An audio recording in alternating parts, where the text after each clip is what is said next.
anna Rasulullah sallallahu alaihi wasallam kana yusabbihu ala dhahri rahilatihi. Adalah Rasulullah sallallahu salat di atas tunggangannya, di atas ontanya. Haitsu kana wajhuhu. Maka dimanapun ontanya bergerak, Nabi tinggal ikut saja. Ya, tidak harus menghadap Ka'bah.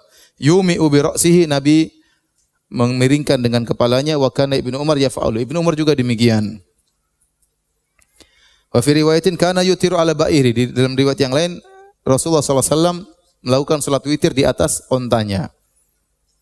Ghairu annahu la yusalli 'alaiha al-maktubata. Hanya saja kalau salat fardu Rasulullah SAW tidak di atas tunggangan, dia turun. Dalam riwayat yang lain illal faraid, kecuali salat fardu Rasulullah SAW tidak salat di atas tunggangan. Ini dalil bahwa Rasulullah SAW waktu salat kemana saja ontanya bergerak, mau ke arah timur, ke arah barat, ke arah utara, Nabi lanjutin saja.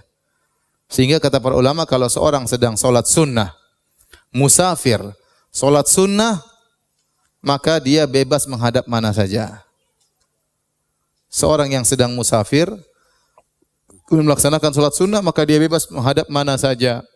Ada khilaf di kalangan para ulama, apakah pertamanya harus hadap kiblat dulu, setelah itu terserah mobilnya membelok kanan belok kiri, atau sejak awal tidak perlu menghadap kiblat, langsung saja Allahu Akbar, mau mobil menghadap mana saja. Ya. Wallahu a'lam bishawab, saya lebih condong pada pendapat kedua, sejak awal bebas. Tapi kalau Anda supaya tidak timbul khilaf, Anda menghadap dulu kemana? Ke kiblat, Allahu Akbar, setelah itu mau belok kanan belok kiri enggak ada masalah.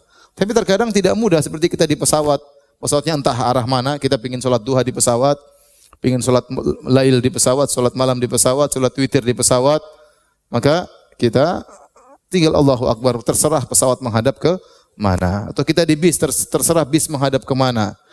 Ya sudah, kita langsung Allahu Akbar. Karena asalnya sholat sunnah itu dipermudah, makanya sholat sunnah boleh duduk. Kalau sholat fardu nggak boleh apa? Duduk. Sholat sunnah kalau lagi ini berlaku untuk musafir saja, paham ya? Bukan antum misalnya dari Cinere pulang ke Taman Mini, ke Ceger, kemudian sholat sunnah di atas mobil. Enggak. Ini berlaku bagi yang musafir. Kalau tidak musafir maka tidak boleh. Harus tetap menghadap kiblat. Sebagaimana dijelaskan oleh para ulama. Ya. Karena dalilnya datang dalam kasus safar. Ibnu Qudamah berkata, la na'lamu fihi khilafan baina ahli ilmi fi ibahati tatawwu' 'ala ar-rahila fi safar tawil.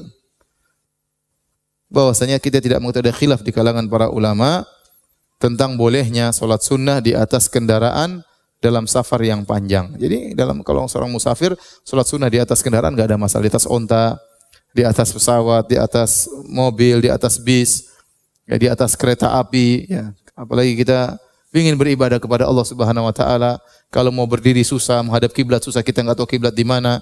Mau tanya pramugari juga mungkin bingung ya. Macam-macam, tidak harus. Apalagi kita terperangkap dengan tempat duduk. Tempat duduknya enggak bisa dibelokkan, belok kanan kiri enggak bisa. Ya. Oleh karenanya bebas. Alhamdulillah boleh kalau salat sunnah di atas kendaraan. Hikmahnya apa dimudahkan? Agar seorang yang bersafar senantiasa dalam ibadah. Senantiasa dalam ibadah, memudahkan dia untuk beribadah.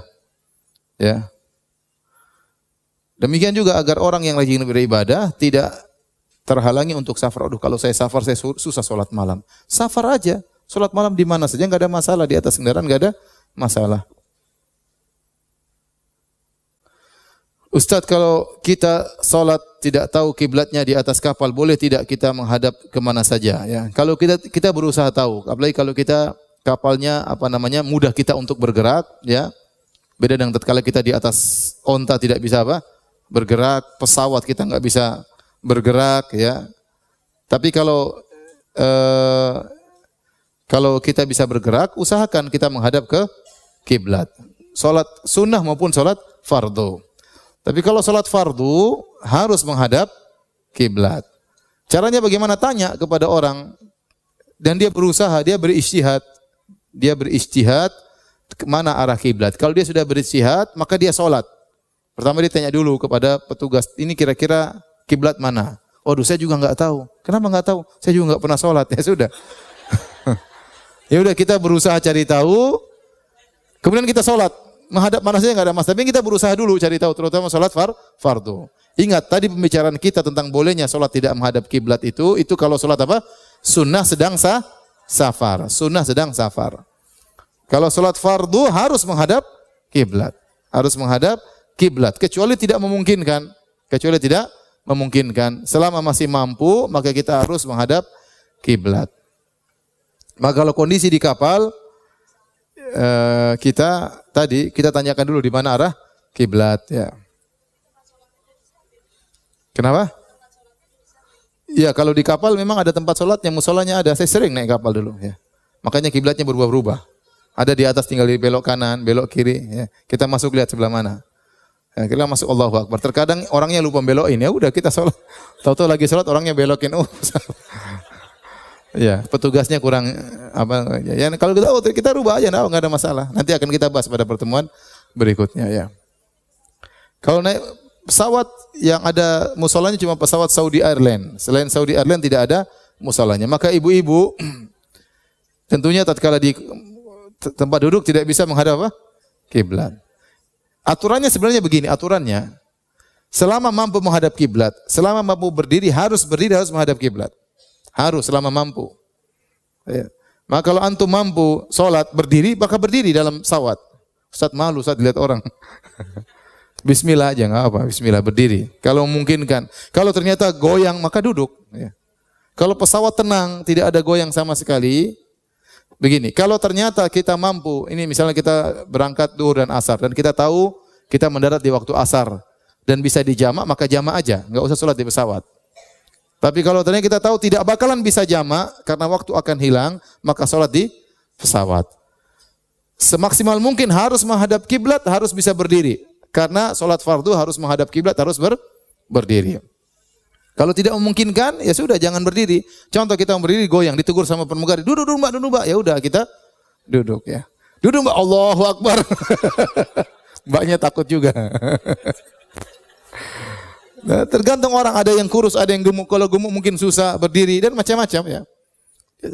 Situasi dan kondisi ya. Tapi intinya orang beda-beda ya. Semaksimal mungkin menghadap kiblat, semaksimal mungkin apa? Berdiri. Kalau tidak mampu tadi terjebak dengan kursi, tidak bisa menghadap kiblat, sudah sholat kemana saja karena tidak mampu menghadap kiblat.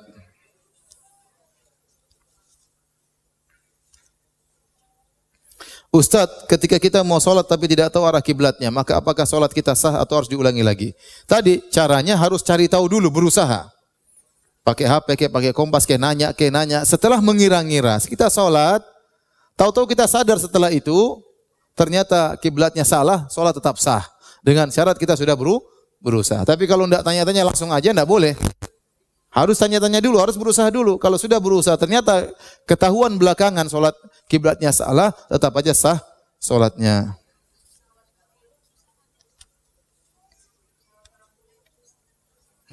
Iya, kalau pesawat orang kafir, susah ditanya ya. Susah nanya ya. Kiblat itu apa katanya? Ya, kalau nggak bisa ditanya, kita kira-kira, kita lihat apa, kita posisi di mana. Makanya jadi orang jangan bahlul-bahlul banget ya. Jadi kita posisi di mana? Kita di Indonesia, lihat. Ke Indonesia berarti kiblat arah barat, lihat matahari kelihatan buka jendela. Oh, matahari sebelah sana, berarti kira-kira ini jam sekian. Bisa kira-kira lah. Kira-kira ya. Ya, kalau bahlul ya sudah mau apa lagi ya. Uzur. Tanya nggak ada yang tahu kiblat di mana, bingung ya sudah sholat aja ya. Enggak tahu ke arah kiblat mana. Saat sholat dapat 1 rakaat, tiba-tiba ada yang memberitahu kalau salah kiblatnya. Diteruskan atau melanjutkan? Ya, kalau kita sudah berusaha cari tahu, ini kita sudah biasa, kita tahu, kita sudah biasa sholat menghadap sana dan kita sangka itu sudah benar. Maka kita Allahu Akbar. Begitu rakaat pertama tiba-tiba ada yang belokan. Apakah kita harus ulang dari awal? Jawabannya tidak. Selama memang kita sejak awal sudah berusaha tahu kiblat arah situ, ternyata ada yang kasih tahu kalau itu apa? Salah. Ya. Maka kita boleh balik. Ya. Jangan tidak mengapa. Beda kalau sejak awal kita cuek, tidak peduli, sudah tahu kita nggak tahu kiblat, kita sembarang aja. Ternyata salah, maka tidak boleh. Jadi intinya kita sudah berusaha enggak itu dulu. Kalau sudah berusaha cari tahu, maka kalaupun ternyata salah enggak ada masalah.